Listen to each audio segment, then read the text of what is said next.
Hello friends, welcome to Multiverse section of our channel, which is Akulmach. Today we are live and we are discussing a very important subject, which is trying to find the history of our sun. We already know the age of the sun. A sun is almost like 4.5 to 5 billion years old. But during this lifetime, what sun has done, we have only seen sun shining bright during our lifetime or during the recorded history. But what has happened in the past, we have no idea. Can we find out evidence of the past life of the sun? Let us find out.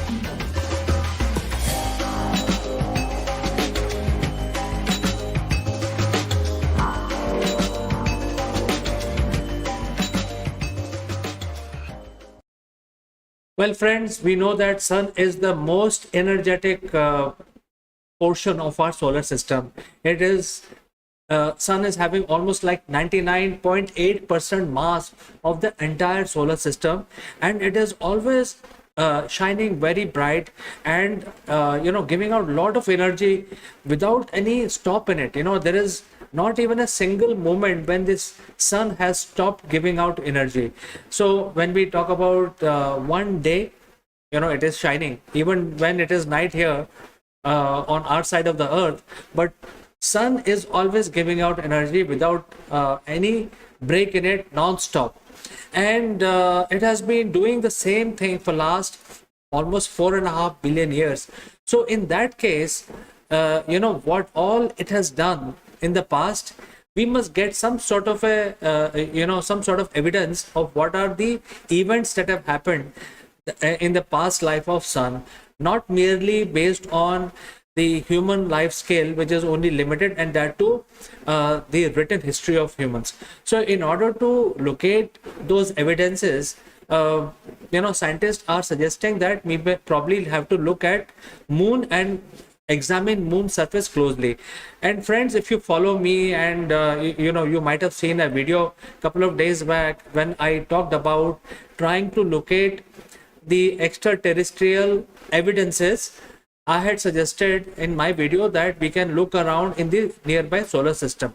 So in order to identify the history of sun, what are the events that have happened since the beginning, we can now look at moon, which is just neighborhood very close by, and look at the evidence which the past life or the past radiation might have left on the surface of the moon. But then how this will happen, how we will identify that, what kind of radiation, what kind of evidence. So in that case, we have to look at sun's radiation, because sun is always giving out, as I said in the beginning, sun is always having this thermonuclear reaction running in the core, and producing all kinds of radiation. It's not only the light or photons. Sun is producing all kinds of ions and very, very highly energetic particles. Some of these particles are the neutrinos. Neutrinos are the smallest known part of the matter that we know of, and these neutrinos are so energetic that they have the capability to pass through the entire planets. And sun is basically producing a lot of these neutrinos, and along with the visible light, it is also sending out a lot of these other invisible radiation. And these radiations can be create some sort of effect. Also, this radiation also create some sort of pressure. We know that because we have got enough evidence that even the light creates a pressure on the surface where it is actually falling on.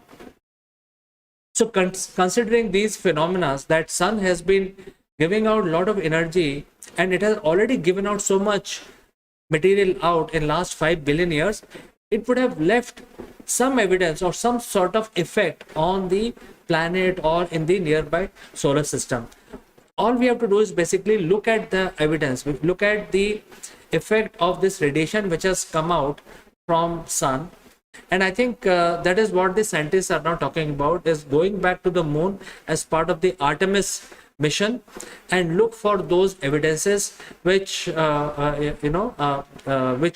have affected planets. And why moon?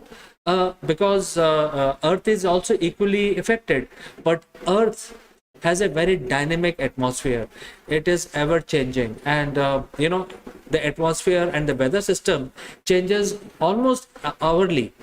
And because of this because of the weather system on Earth, the surface of the Earth has undergone tremendous change, and whatever effect the sun particles might have caused on Earth, they would have eroded dramatically by the atmosphere. But not only that, Earth has the crust movement. The crust is floating on a molten lava, and the crust is basically the continent. And if at all there is an evidence, it would have been in the solid surface which is floating over the lava basin underneath.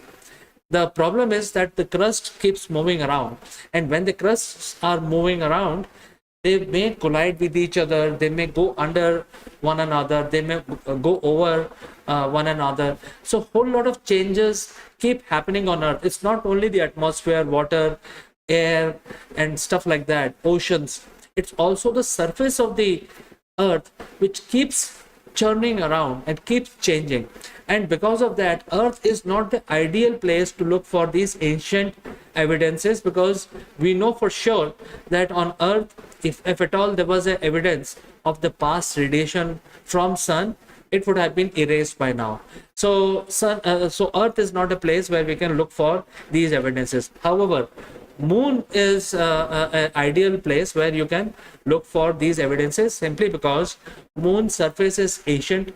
Moon does not have any sort of activity like the crust movement, just like we have on Earth.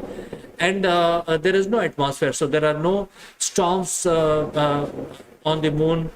And apart from some sort of asteroids hitting the moon, by and large, the surface of the moon is almost untouched.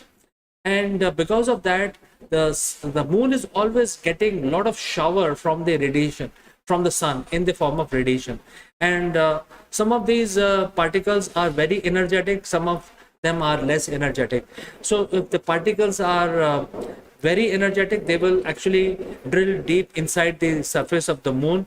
But the particles are less energetic, they will affect the moon dust, and it will break down because of these highly energetic particles. When they are coming down and colliding with something on the surface of the moon, it will break that down. So over the years, because moon is also almost 4 billion years old, so over the years, moon dust has been changed by the radiation, the solar radiation, which is always washing the surface of the moon. At the same time, whenever there's a highly energetic particle which is hitting the surface of the moon, it may leave a trace behind, because the particle would have disappeared by now, because it happened many years back, but it would leave a trace behind. So if we are sending probes, now the journey as far as the Artemis is concerned is just beginning, because the intention of Artemis is to set up the manned colony. So as part of the initiative, in order to understand the history of sun, we can probably go down into the rock base of the moon, deep down, and identify this kind of pattern that I'm trying to show you here. These are the patterns which exist at a microscopic level, and you can actually see these tubes which are left behind by the highly energetic particles that may have come from the sun. So that could be evidence, and based on this kind of pattern, if we are able to locate on the surface of the moon, we will be able to also determine the properties about the sun when it was young. What happened when the sun was 100 million years old, very, very new? What happened a billion years after that? And so on and so forth. So we will be able to get all these patterns, and that will give us much more data to basically predict how star functions. And sun is a yellow star, a mid-sized star. I think that is, and it's very close by. It is just our sun, it's in the center of the solar system. So if we study sun and understand what all has happened in the life cycle of the sun, it will give us a better understanding of how different stars take birth, live their life, and also die. So while we are looking at stars which are quite far off, why not look at the evidence which exists within our solar system, and that too on moon. There are other candidates also similar to moon. If we want to conduct similar study, there are other dead planets and dead satellites in the solar system, but the moon is the closest. It is hardly a 3 days journey using the current technology. So I think Artemis may carry certain devices which will help us analyze sun's history in a much better way. So friends, I wanted to talk about this today because there is a lot of activity going on around Artemis, and this is one of the experiment that the team wants to carry out on the surface of moon once they land there. So friends, thanks for watching. I look forward to receiving your comments and suggestions, but I will catch you tomorrow again in the multiverse, and I'll inform you what is happening in the space time. Until then, please take care, and I will catch you tomorrow. Bye bye.